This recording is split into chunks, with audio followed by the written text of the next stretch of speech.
আস্ত মাছের গ্রিল কাবাব খাবেন, ভালো দোকান খুঁজে পাচ্ছেন না? তাহলে আজকের ভিডিওটি আপনার জন্য। নাজিরা বাজারে কাবাব কিং অ্যান্ড সি ফুড হতে পারে বেস্ট অপশন। এই দোকানটিতে রয়েছে হরেক রকম কাবাবের অপশন। বেশিরভাগ মানুষ এখানে মাছের কাবাব খেতেই আসে।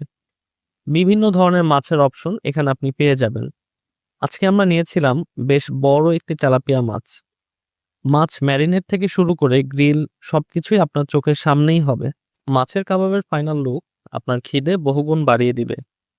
মাছ খাওয়ার জন্য এর সাথে ওরা ২ পিস লুচি সার্ভ করে থাকে। বেশ কিছু সিক্রেট মসলা ওরা ব্যবহার করে থাকে, যার ফলে মাছের স্বাদ এক অন্য লেভেলে পৌঁছে যায়। খেতে বেশ স্পাইসি লেগেছে। আপনি চাইলেই স্পাইসি লেভেল নির্ধারণ করে দিতে পারেন। মাছ খাওয়ার পর বুঝতে পারলাম মাছটা বেশ ফ্রেশ ছিল। আমার মতে নাজিরা বাজারে এটি হাইলি রিকমেন্ডেড।